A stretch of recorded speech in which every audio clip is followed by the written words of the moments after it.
No dia 29/11 foi aprovado o PL 4173 de 2023, que altera a tributação dos investimentos feitos no exterior. Porém, esse PL ele não altera apenas os investimentos feitos no exterior relacionados ao mercado financeiro tradicional. Ele também altera a tributação dos investimentos em criptomoedas, e é exatamente isso que a gente precisa falar aqui nesse vídeo. Então eu quero comentar sobre duas coisas muito importantes aqui nesse vídeo. Primeiro eu quero comentar sobre esse PL em si. A gente precisa entender o que vai mudar em 2024 e o que não vai mudar em 2024. Eu já falei sobre esse PL anteriormente aqui no canal, porém agora que ele foi aprovado a gente consegue entender com mais clareza o que vai acontecer em 2024, tá bom? E a segunda coisa que eu quero comentar aqui com você é exatamente o fato de evitar o pagamento do imposto dentro da lei, o que a gente chama de elisão fiscal. Será que vai ser possível evitar o pagamento do imposto dentro da lei de acordo com esse PL? É exatamente isso que a gente vai abordar aqui no final desse vídeo. Mas para não fazer muito mistério, eu já te adianto que sim, vai ser possível evitar o pagamento do imposto, porém você precisa entender como fazer isso. Mudou tudo, então assim,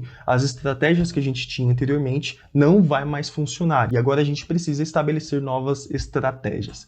Beleza? Então, sem enrolação, vamos para o vídeo. Igual eu falei anteriormente, esse PL já foi mencionado aqui no canal, porém, agora que ele foi aprovado, a gente precisa entender de fato o que vai acontecer, tá certo? Ele é bem extenso, esse PL, porém a gente precisa entender apenas o que está relacionado à criptomoeda. E com isso, a gente vai logo lá embaixo, na seção 2 desse PL, tá bom? Das aplicações financeiras no exterior. Por que é importante a gente entender essa seção 2? Porque aqui ele diz exatamente o que vai ser considerada aplicação financeira no exterior, tá bom? Esse PL, ele está considerando então os ativos virtuais e as carteiras digitais como aplicações financeiras no exterior. Entenda que esse PL então está considerando ativos virtuais, que são as suas criptomoedas, os seus criptoativos, seja uma criptomoeda qualquer, seja um NFT, enfim, como aplicação financeira no exterior, estando sujeita à nova tributação. Porém, além disso, ele também está considerando carteiras digitais como aplicações financeiras no exterior. Isso daqui, para mim, é o pior ponto desse PL. Considerando, então, que ativos virtuais e carteiras digitais são consideradas aplicações financeiras no exterior, o que isso significa? Significa que ele estará de acordo com essa nova tributação. E se a gente vir aqui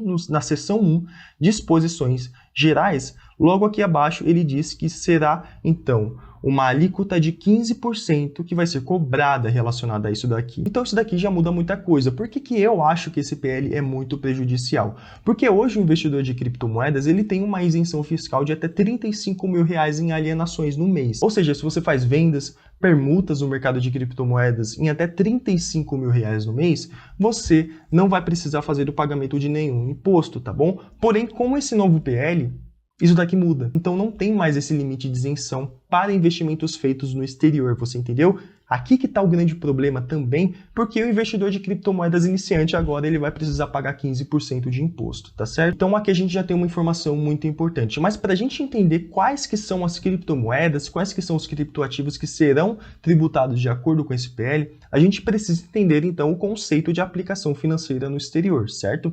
Se a gente falar no mercado financeiro tradicional, por exemplo, se você tem uma ação americana que está custodiada em alguma corretora estrangeira, isso é considerado aplicação financeira no exterior, certo? E o entendimento desse PL é exatamente isso. Se você tem, então, uma criptomoeda, um criptoativo, um NFT, em alguma corretora estrangeira, ele estará de acordo com esse PL. O que não faz sentido, concorda comigo? Porque os criptoativos não estão em lugar nenhum, eles não estão no Brasil, não estão no exterior, eles estão na blockchain. Porém, esse é um conceito que não foi debatido lá no Congresso, então passou sem esse debate. Então a gente precisa entender então qual que é o entendimento do Estado para que a gente consiga entrar e jogar de acordo com essas regras. Se apenas as aplicações financeiras no exterior estarão de acordo com esse PL, então as corretoras nacionais não estarão de acordo com isso, não sendo afetadas, correto? É exatamente esse o entendimento.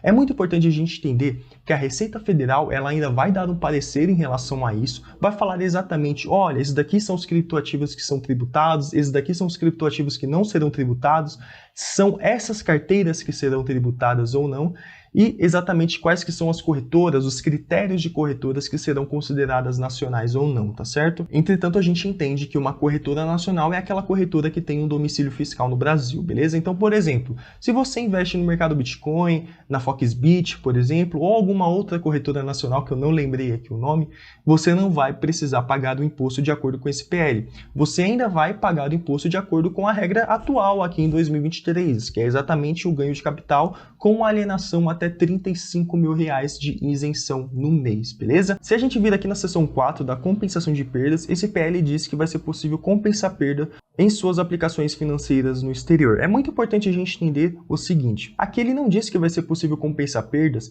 por exemplo, em operações de mesma natureza, o que dá a entender que a gente poderia então compensar prejuízos de aplicações financeiras no exterior em geral, por exemplo, ação com criptomoeda e vice-versa, por exemplo. É claro que a Receita Federal ainda vai precisar dar um parecer sobre isso, porém se ela não der um parecer sobre isso, se isso daqui simplesmente não for respondido, entende-se que vai ser possível fazer isso, tá certo? Porém não é apenas isso que vai mudar em 2024. Nesse mesmo PL foi aprovada uma emenda, a emenda de número 26, que diz que as corretoras estrangeiras, tá, as empresas que operarem no país com ativos virtuais, independente de seu domicílio, ficam obrigadas a fornecer informações para a Receita Federal e também para o COAF. Isso significa que as corretoras estrangeiras agora, para poder prestar o seu serviço no país, elas vão precisar informar para a Receita Federal e para o COAF a informação dos seus usuários. Isso aqui já acontece nas corretoras nacionais de criptomoedas, onde elas precisam informar uma coisa chamada IN 1888 de 2019 para a Receita Federal, que é uma declaração informando toda a movimentação dos seus clientes, tá bom? E agora esse PL ele estabelece que as corretoras estrangeiras também vão ter que declarar para a Receita Federal e também agora para o COAF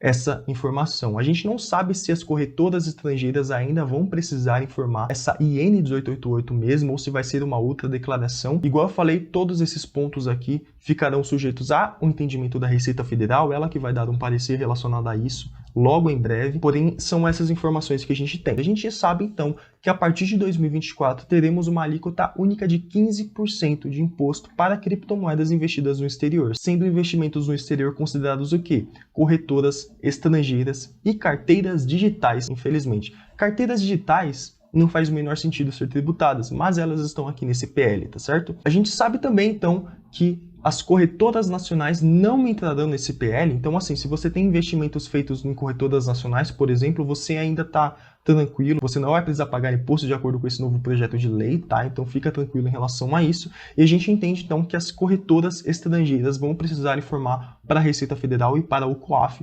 todas as suas informações. Dito isso, agora a gente consegue partir para a próxima parte desse vídeo, que é falar exatamente sobre elisão fiscal. Tem muita gente acreditando que simplesmente pelo fato de ter mudado a lei, não vai ser possível evitar o pagamento do imposto.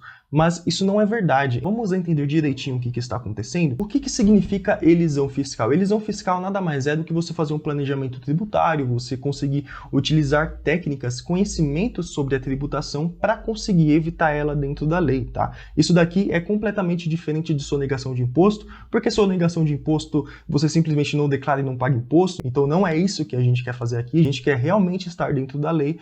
E eu vou falar um pouco sobre isso daqui com você, tá bom? Nós temos sim algumas estratégias que a gente consegue utilizar para evitar o pagamento do imposto e eu quero te falar aqui 4 estratégias para isso, sendo corretoras nacionais, empréstimos DeFi, hold e prejuízos propositais. Calma que eu vou explicar cada um deles de forma detalhada para você. Esse PL ele vai afetar o quê? Pessoas físicas que investem no exterior, correto?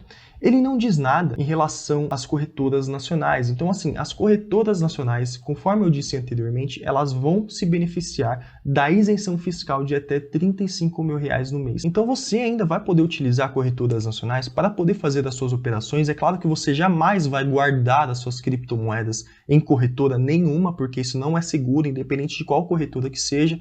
Mas você vai utilizar corretoras nacionais, você vai poder utilizar corretoras nacionais para, por exemplo, fazer as suas vendas em criptomoedas e então se beneficiar do limite de isenção de até R$35.000 em alienações no mês, beleza? A Receita Federal, ela vai estabelecer regras para isso, não vai ser algo que simplesmente não terão regras a ser seguidas, mas é algo que a gente consegue compreender, é algo que a gente consegue ter em mente para conseguir evitar o pagamento do imposto. O outro ponto que eu coloquei aqui é a questão dos empréstimos DeFi. Como você acha que as pessoas mais ricas desse mundo evitam o pagamento do imposto? É exatamente através de empréstimos, certo? Uma pessoa ela tem milhões, tem muitos milhões em sua posse. Olha, eu tenho 10 milhões aqui, porém se eu vender esses 10 milhões que estão alocados em ações, eu vou pagar imposto de renda. Então o que eu faço? Eu simplesmente tomo um empréstimo com garantia em alguma instituição financeira, e isso só vale realmente para pessoas que têm muito dinheiro, porque então os empréstimos ficam com juros bem baixinhos, então você consegue pagar aqueles empréstimos com a rentabilidade dos seus investimentos e tendo um capital maior. É exatamente assim que as pessoas com muito dinheiro fazem para evitar o pagamento do imposto.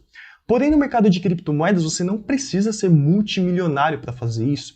No mercado DeFi, ele é bem democrático em relação a isso, então você consegue tomar empréstimos no mercado DeFi utilizando essa estratégia para evitar o pagamento do imposto. Se você tem uma determinada quantia de criptomoedas em sua posse, ao invés de vendê-las, você não vai precisar fazer a alienação, certo? Então você não vai ter imposto a pagar, você simplesmente vai tomar um empréstimo e vai utilizar aquele dinheiro ao invés de você poder vender as suas criptomoedas. Eu posso gravar um vídeo falando como que você faz isso daqui na prática. É algo que precisa ter um conhecimento mais específico no mercado DeFi, mas eu posso trazer aqui no canal sem problema nenhum. Se você é um holder, por exemplo, você também não vai precisar pagar do imposto. Para o imposto ser cobrado, é necessário que exista uma coisa chamada fato gerador do imposto. E o fato gerador do imposto em criptomoedas é o quê? É a venda, é a alienação. Se você simplesmente tiver criptomoedas em sua posse, você não vai pagar imposto, tá certo? O fato gerador do imposto, ele não mudou. Né? Ele pode mudar no futuro? Pode, é claro que pode, mas ele ainda não mudou. Então ainda o fato gerador do imposto é a alienação. Se você não alienar, se você não vender ou trocar as suas criptomoedas, você simplesmente investir e deixar parado, você não vai precisar fazer o pagamento do imposto. Isso aqui é algo que não foi pensado nesse PL, porque eles colocaram carteiras digitais ali nas aplicações financeiras no exterior, certo? Porém, para que o imposto seja cobrado, é necessário o fato gerador do imposto. Então, que fato gerador do imposto existe simplesmente de você manter as suas criptomoedas em suas carteiras digitais sem fazer a sua alienação? E aqui, o quarto ponto que eu coloquei aqui para você são os prejuízos propositais. Vamos lá. Isso daqui eu vou precisar explicar um pouquinho mais, porque esse daqui é uma estratégia que não podia ser utilizada até o momento, porém com esse PL ele abre uma brecha muito grande para a gente poder utilizar prejuízos propositais para evitar o pagamento do imposto, certo? Hoje no mercado de criptomoedas, em 2023, você não pode compensar prejuízos. Infelizmente é assim, porque a Receita Federal entende que as criptomoedas são bens, sabe? Como uma casa, por exemplo, como um carro, por exemplo, um relógio, que cada bem deve ter o seu imposto calculado de forma separada, certo? Então você não tem como compensar os seus prejuízos hoje em dia em criptomoedas. Lembra no começo desse vídeo que eu falei sobre a questão das compensações de perdas? Que esse PL ele não fala se vai ser possível compensar perdas de mesma natureza, abrindo então uma brecha para você poder compensar perdas do mercado financeiro tradicional com criptomoedas, por exemplo. Então suponhamos que você tem alguma posição em algum ativo, por exemplo, em alguma criptomoeda que está dando prejuízo naquele determinado momento. Porém, você acredita que essa criptomoeda vai subir, certo?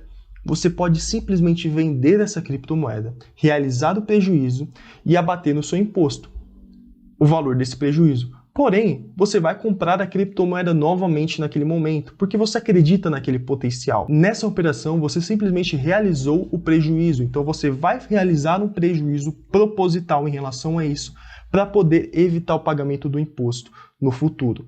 Isso daqui é algo que vai funcionar muito bem, vai ser muito bom utilizar isso para poder evitar o pagamento do imposto. Houve uma queda no mercado, você vende e compra novamente, para você ter um prejuízo realizado, para que você consiga compensar no futuro. Então, quando você realizar o seu lucro, você vai poder utilizar o prejuízo passado para isso. Se você utilizar isso daqui muito bem feito, você vai conseguir evitar o pagamento do imposto muito mais do que como você consegue hoje em dia. Então, se você acha que esse PL ele vai ser algo que vai ser impossível de evitar, você não vai mais conseguir evitar o pagamento do imposto, você está muito enganado. Se você tiver o conhecimento certo, você consegue sim evitar o pagamento do imposto. Então, se você quiser, eu gravo vídeos específicos sobre cada uma dessas estratégias. Essas aqui foram apenas 4 que eu coloquei, eu não poderia colocar todas as estratégias de elisão fiscal aqui no YouTube, porque o vídeo ia ficar muito longo, mas se você quiser, eu posso gravar novos vídeos relacionados a isso. Então, muito obrigado pela sua atenção e até a próxima.